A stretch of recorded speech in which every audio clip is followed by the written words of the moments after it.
Alright mga kaibigan, pag-usapan natin etong bangayan, sagutan ngayon nito ni Representative Paulo Duterte at saka ni General Romeo Bronner. Nagumpisa to mga kapatid nung nagsagawa ng pahayag si General Bronner about doon sa Typhoon missile ng Amerika na nandirito sa Pilipinas. At sinabi ni General Bronner, ito ay isang medium range missile. Kapag ito'y nilaunch mo, may kakayanan tong umabot sa mainland China at sa kanilang mga artificial island, which is factual based doon sa claim na kakayanan noong missile na yon. So hindi yan mga tol na gustuhan ni Representative Duterte at binatikos ni Davao City 1st District Representative Paulo Duterte ang naging pahayag ni General Bronner. Ito nga mga kapatid, ito yung pag-uusapan natin ngayon at bibigyan natin to ng opinion reaction video. Pero hanggat maaari, kaya nating maging patas, magiging pantay, wala tayong papanigan dito sa dalawang personalidad na to para syempre hindi tayo magiging bias. Magbibigay lang tayo ng reaksyon bilang Pilipino, bilang isang mamamayang Pilipino mga tol, no? Ganun lang din ang gagawin natin. Hindi Duterte, hindi General Bronner, hindi Marcos. Wala tayong pagbabasehan na mga apelido dyan. Ang bibigyan natin ng reaction mga tol is yung mga statement nila. Alright, samahan ninyo ako mga tol. Bago natin to simulan, huwag niyong kalimutan mag-subscribe. Click nyo na rin ang notification bell para ma-notify kayo whenever na may mga bago tayong reaction video tulad nito. At sa lahat ng mga nanonood naman sa Facebook page, syempre huwag niyong kalimutan mag-follow and like. Alright, so huwag na nating patagalin pa. Pag-usapan na natin to mga tol. So eto na nga, ayon dito sa report ng News 5, sabi rito, binatikos ni Davao City 1st District Representative Paulo Duterte ang naging pahayag kamakailan ni AFP Chief of Staff General Romeo Bronner tungkol sa US missiles na nakadeploy dito sa Pilipinas. Ito'y mid-range missile mga tol. So sabi nga, etong Typhoon missile na daw to, may kakayanang umabot sa mainland China. Kaya nga ayaw na ayaw ng China dito Di ba ilang beses na natin pinag-usapan yan. Hinihiling nila na yan daw ay ibalik na sa Amerika dahil delikado daw. Di ba? At baka daw gamitin ng Pilipinas sa kanila Ito yung nakakasira daw ng peace and stability. Sabi rito, ayon kay Duterte, tila nagpapasikat lang sa Amerika si Bronner ng ibida niya na kayang abutin ng missiles ang China. Babala ng mambabatas baka hindi kayanin ng bansa kapag gumanti ang Beijing. Alam niyo mga tol, hindi naman yan sikreto na sa atin. Diba? Paulit-ulit natin sinasabi lalo-lalo na sa mga nakasubaybay dito sa ating ginagawang reaction video. Wala tayong laban sa China mga tol.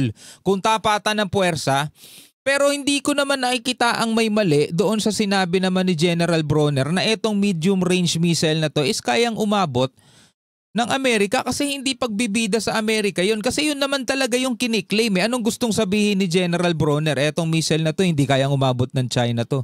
Wala lang to, display lang to rito. Pag pinakawala natin to, supot to, hanggang dagat lang to. Yun nga yung claim ng Typhoon missile na yun Kumbaga sinasabi lang ni General Bronner kung ano yung kakayanan nung missile na yun. Diba? So sabi rito sa isang radio interview, hindi direktang sinagot ni Bronner ang pahayag ni Duterte pero paglilinaw niya, hindi China ang target ng mga missile. Pinalalakas lang daw ng militar ang kakayanan nito para labanan ang mga magtatangkang sakupin ang Pilipinas. Yun ang sabi mga tol. So mas maganda basahin na lang natin mismo yung pahayag nga ni Representative Paulo Duterte mga tol. Andirito yun sa Facebook page niya. Ayan Congressman Paulo Pulong Duterte, ito yung official Facebook page niya. October 25, sabi niya ganon. Statement of Representative Paulo Z. Duterte on the remarks of General Romeo Bronner Jr. about US missiles in Philippines reaching China. So sabi rito, so this is our defense now? Starring in America even though it's very obvious that the Filipino can always be burned by hatred abroad, sabing ganon. So is this now our idea of defense? Showing all for America even if it's clear that Filipinos will be the first to burn from another nation's retaliation. Alam niyo mga tol, pag sinabing retaliation, ito yung gante.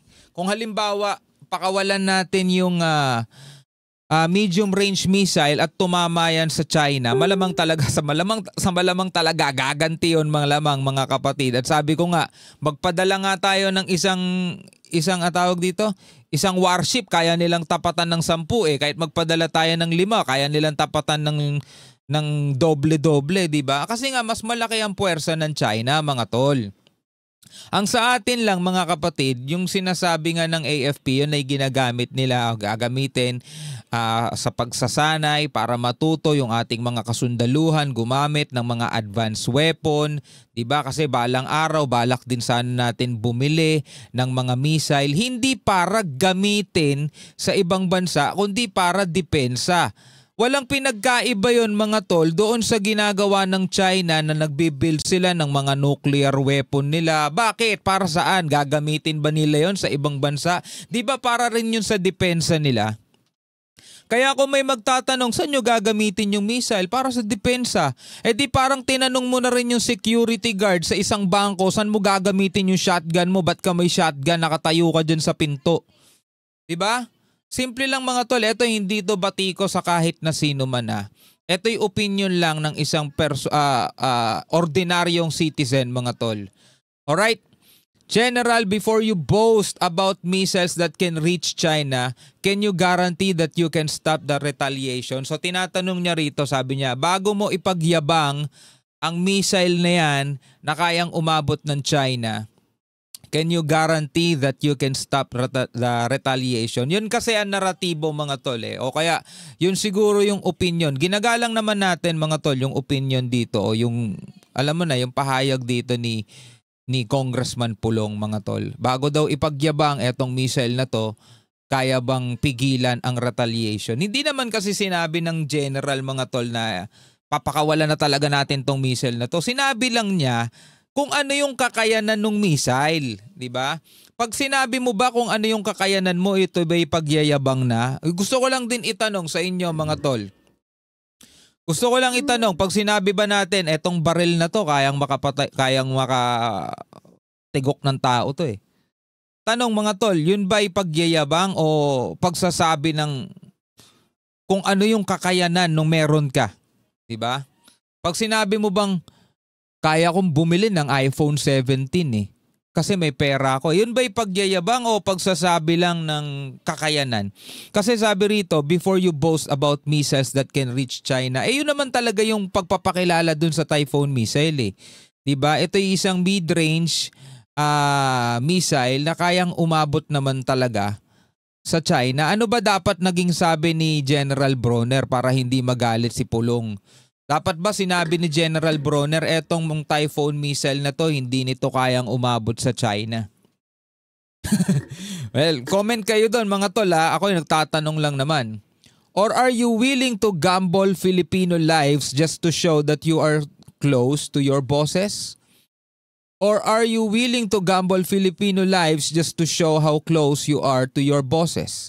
Alam nyo, etong pahayag na to ni Congressman Pulong, sa ibang mga tao pwede nilang i-rebut yan eh. Diba? Alam nyo na mga tol kung ano ibig sabihin ko lang. Naisip ko lang din naman. Kasi pwede yung ibalik sa kanya yung tanong na yan eh. Diba? Are you willing to gamble Filipino lives just to show that you are close to your bosses?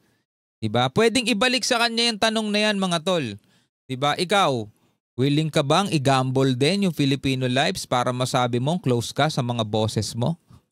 Are you willing to gamble the West Philippine Sea just to say that you are close to your bosses? Pwedeng ibalik sa kanya yan mga tol. Diba? Pwede yun mga tol. Pwedeng ibalik sa kanya yun. The real question is, who are you really serving? The Philippines or the CIA? The real questions, who are you really serving? The Philippines or the CIA?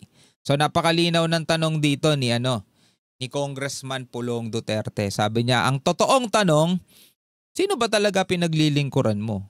Ang Pilipinas ba? Or the CIA? Pero bago natin yan mga kapatid bigyan ng tanong, meron lang din akong bigyan ng reaction. May tanong din naman ako sa ating mga manonood. Kapag ba tayo hindi na nakipag-tie up o hindi na tayo nakipag-alyansa sa Amerika, Inalis na natin ang puwersa ng Amerika rito, ibinalik na natin yung Typhoon missile sa kanila, pinuputol na natin ang ugnayan natin sa kanila. Ang tanong, lulubayan na ba tayo ng China? Ang tanong, ito yung totoong tanong ibabalik ba ng China ang West Philippine Sea sa atin? Wala na tayong Typhoon missile. For example lang para lang masabi natin hindi tayo sunod-sunuran sa Amerika. For example lang, hypothetical lang naman ibalik na natin yung Typhoon missile sa Amerika. Pinuputol na natin ang ugnayan natin sa Amerika. Tanong, ang ibabalik ba ng China yung Scarborough Shoal? O mas lalo silang magkakaroon ng lakas ng loob na bulihin tayo dahil wala na tayong lakas. Wala na tayong pangdepensa, wala na tayong puwersa. O yan, pakisagot muna yan sa tanong.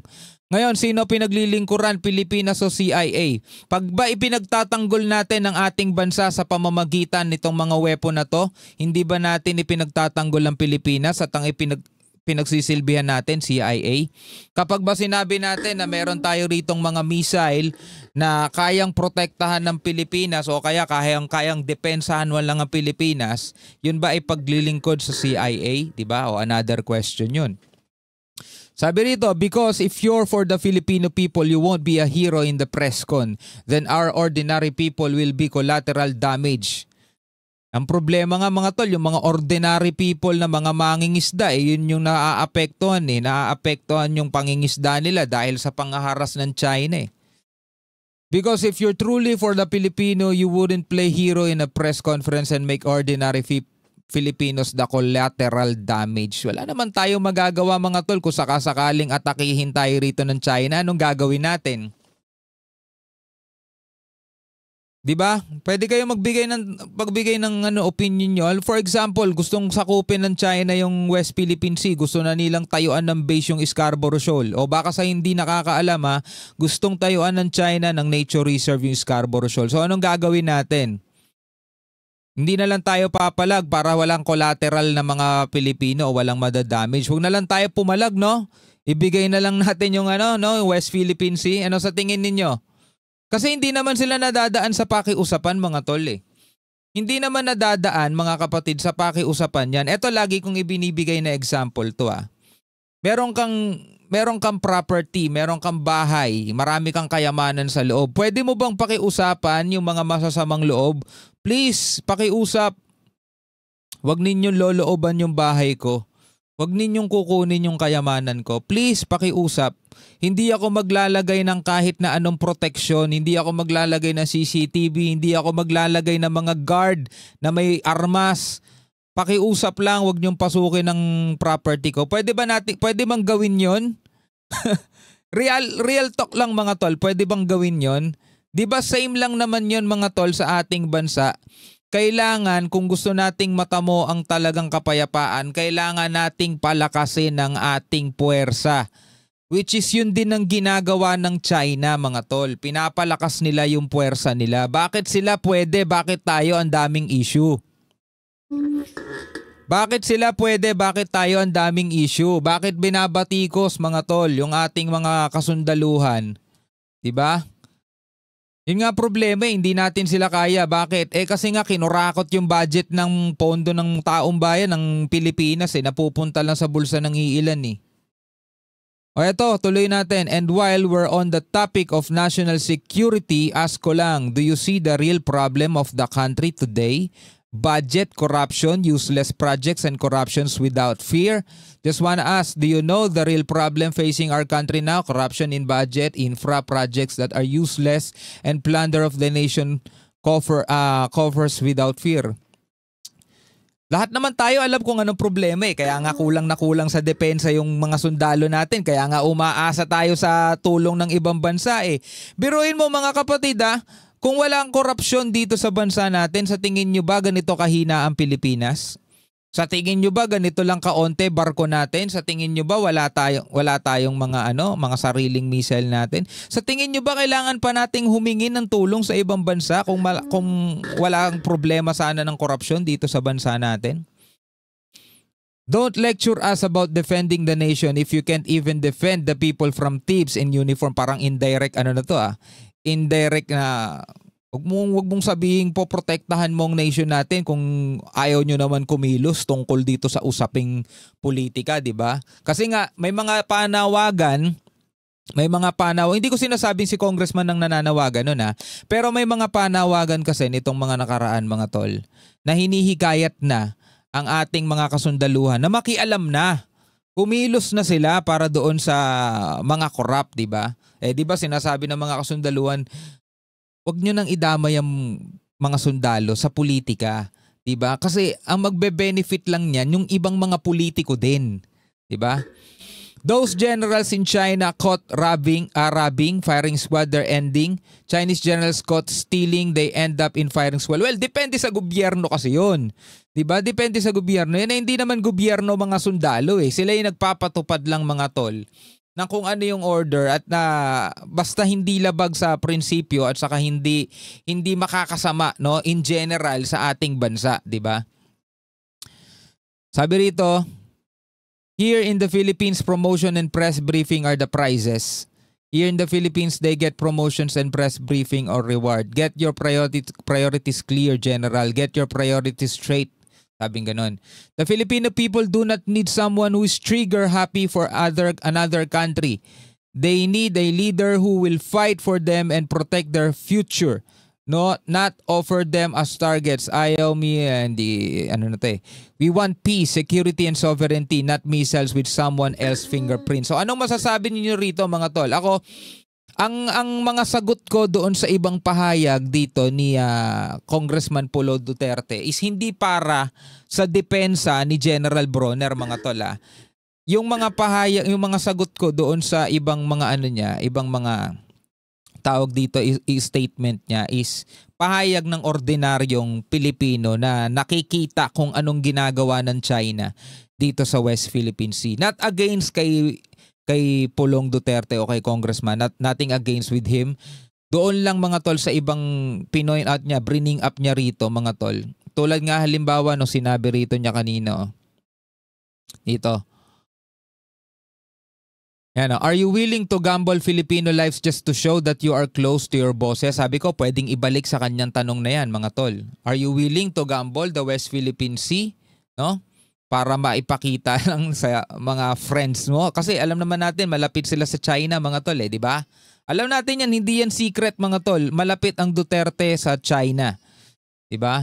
The real question is, who are you really serving? Yan, pwede rin maibalik sa kanya ang tanong na yan, the Philippine or the CIA? Kasi mga tol, yung missile dito mga tol na nasa Pilipinas, pag inilaunch yun, ibig sabihin may gera na. At hindi para ipagtanggol ang Amerika, kundi para protektahan yung ating mga nasasakupan. Kailangan nating protektahan o depensahan ng ating nasasakupan. Walang pinagkaiba yan mga kapatid. Kapag ikaw ay guard, pinaputok mo yung shotgun mo, may dahilan yan. Para protektahan mo yung binabantayan mong establishment. Hindi mo yan basta-basta papuputukin ng wala lang. Diba?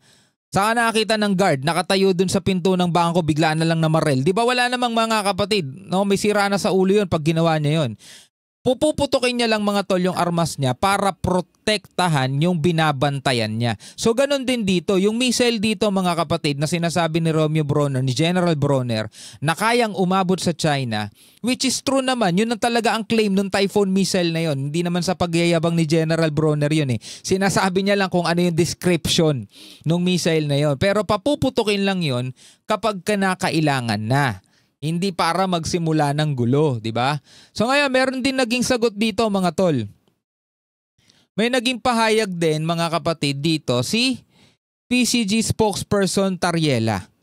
Yan na. Sabi rito, Radyo Pilipinas, PCG spokesperson Tariela pumalag sa pahayag ni Representative Duterte.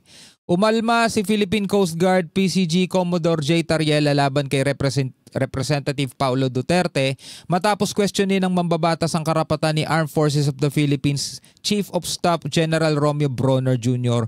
hinggil sa mga kasunduan ng Pilipinas sa Amerika. Ayon kay Tariela, mali ang ipinapakalat na takot at maling akusasyon ni Duterte tungkol sa mga US defense partnerships ng bansa. Sabing ganon. So basahin natin ang buong ulat daw dito sa comment section. Basahin natin ha. Pwede nyo namang ipalakihin na lang sa screen nyo. Sabi rito, Umalma si Philippine Coast Guard PCG Commodore J. Tariela laban kay Representative Paulo Pulong Duterte matapos questionin ng mambabatas ang katapatan ni Armed Forces of the Philippines AFP Chief of Staff General Romeo Bronner hinggil sa mga kasunduan ng Pilipinas at Amerika. Ayon kay Tariela, mali ang ipinapakalat na takot at maling akusasyon ni Duterte tungkol sa mga US defense partnerships ng bansa. Ang ibig sabihin siguro dito yung takot na pinapakalat mga tol, yung doon siguro mga tol, no? Ito siguro lang naman dito sa pahayag ni Pulong na are you willing to gamble Filipino lives? Kasi sabi, before you boast about the missile, so bago mo ipagyabang yung missile na yan, can you guarantee that you can stop the retaliation? Kaya ba nating pigilan yung magiging ganti ng China? Sabing ganon mga tol. So syempre mga tao matatakot pag narinig yun. Oh, naku, kakatakot. Naku, dapat wag na nating galawin yung China. Hayaan na lang natin siguro ibigay yung yung West Philippine Sea sa kanila, no? Parang ganon mga kapatid. Tuloy natin. Ayon kay Tariela, mali ang ito nabasa na natin. Gate nito, ang nasabing defense partnership ay hindi sugal sa buhay ng mga Pilipino. Gamble kasi sabi, di ba? Kung hindi matalinong hakbang para protektahan ng ating soberanya laban sa patuloy na panggigipit ng China sa West Philippine Sea. Which is a very good point mga tol, doon nga sa sinabi ko kanina. Sige, putulin natin yung tie-up natin sa Amerika, putulin natin yung pakikipag-ugnayan natin sa lahat ng bansa, not just US, Japan, Canada, Australia at lahat ng mga bansa na sumusuporta sa ipinaglalaban ng Pilipinas. Huwag na tayo makipagkaibigan sa kanila. O di ba? Ang tanong, ibabalik ba ng China ang West Philippine Sea? Irerespeto na ba nila yung 2016 Arbitral Award? Yun ang matinding tanong magagaranti ba sa atin ng mga mambabatas na kapag hindi na tayo nakipag-tie up sa ibang mga bansa katulad ng US, Canada, Australia, Japan, ibabalik ba ng China yung karapatan ng ating mga mangisda doon sa Scarborough Shoal?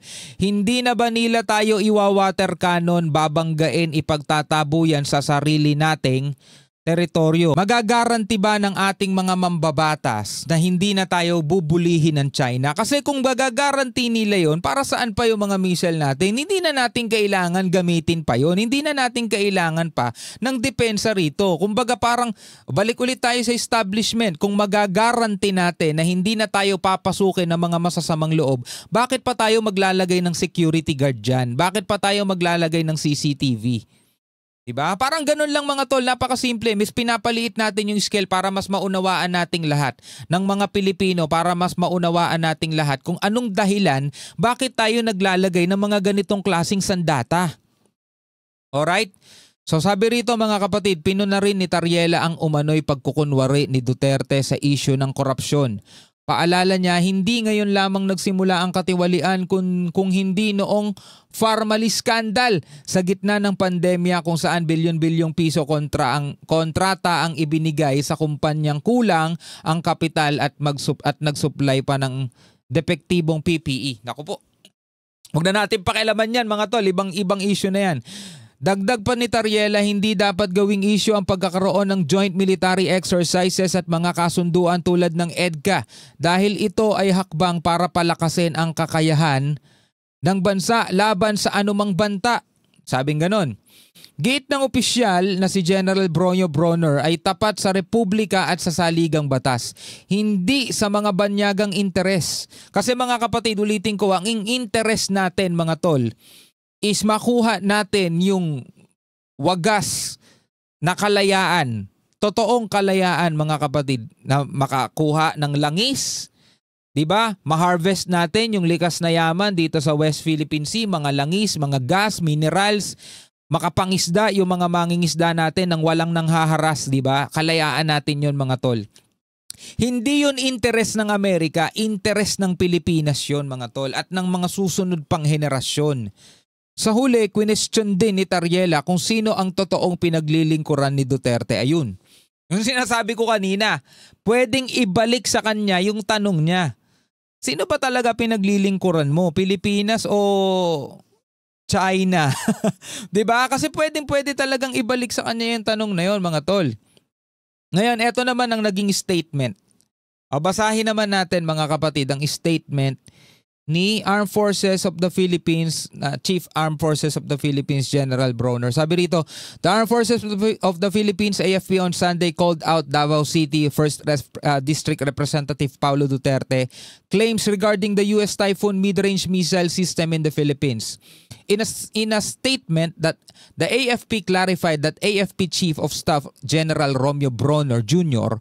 only stated a technical fact. Yun yung sinasabi ko kanina. Hindi ipinagyayabang. Ang sinasabi lang doon mga tol kung ano mismo yung kakayanan ng missile. Technical fact, sabing gano'n, yun yung kakayanan, yun yung capability. Kaya nga mid-range missile capability, sabi, di ba? Pertaining to the missile's range, and that he only explained that the missile was deployed for training and capability purposes as part of AFP's modernization effort. Sabing gano'n, no? Only stated a technical fact pertaining to the missile's range. Kung ano ba talaga kayang abutin nung missile na yun. Diba? Kung ano lang talaga kayang abutin nung missile na yun. Ito, para mas malinaw, basahin natin. The Armed Forces of the Philippines, AFP, firmly denounces any misleading interpretation of the statements made by AFP Chief of Staff General Romeo S. Bronner, regarding the temporary deployment of the U.S. State's Typhoon missile system in the Philippines. General Bronner merely stated a technical fact. Diba? Sinabi lang ni General Bronner kung ano yung technical fact o katotohanan about doon sa system range o kung ano ang layo ng kayang abutin nung missile na yon. Hindi yun pagyayabang. Kumbaga, sinasabi niya lang kung ano yung kakayanan nung missile na yon.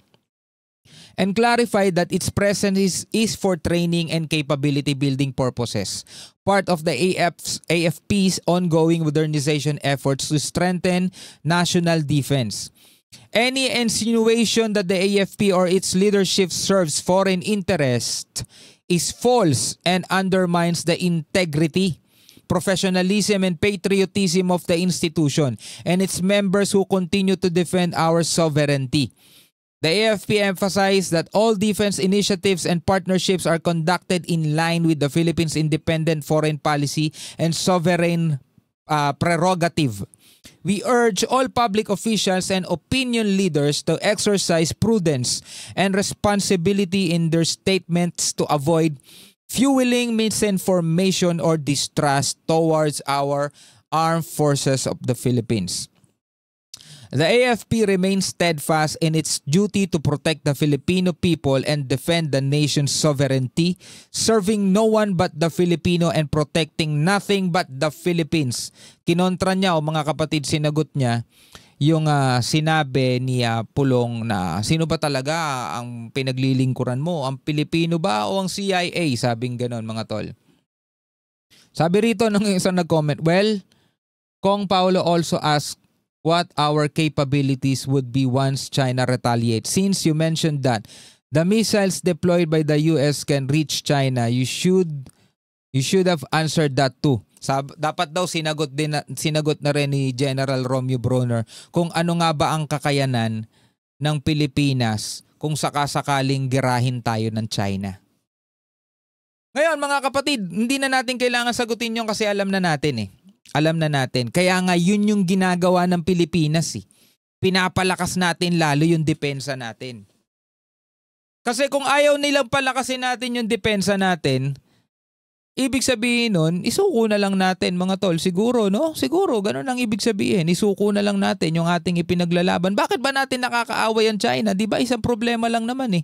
Yung West Philippine Sea na sinasakop nung 9-dash line nila na iginigiit nating may karapatan tayo dyan kasi pasok yan sa exclusive economic zone natin. Diba? Iginigiit natin, huwag niyong palayasin yung mga mangingisda namin. Ginigiit natin, bakit nyo kami pinipigilan magsagawa ng mga pagpapatrol dito sa West Philippine Sea? Karagatan namin yan. Ngayon, ang kailangan natin gawin mga tol para maprotektahan natin ang ating soberanya is yung normal na ginagawa ng isang tao na kung gusto mong protektahan ng pamilya mo, kailangan mong may puwersa ka. Kung gusto mong protektahan yung iyong mga ari-arian, yung iyong For example, lupain, gusto mong protektahan yan, bakuran mo. Lagyan mo ng mga bantay, gastusan mo kasi hindi libre ang kapayapaan. Hindi libre mga tol. Lalo-lalo na ang pinag-uusapan natin, isang bansang hindi rumerespeto sa international law. Tapos pakikiusapan lang natin, please huwag nyo nang galawin yung mga mangingisda natin. Diba? Anyway mga kapatid, bilang mga Pilipino, ano ang inyong masasabi dito sa mga sagutan nitong ating mga opisyal? Ano sa tingin ninyo? Pwede kayo magbigay ng sarili ninyong opinion. Comment na lamang kayo sa ibaba. Hanggang sa muli, ako nga pala si Shobaldi. Peace out.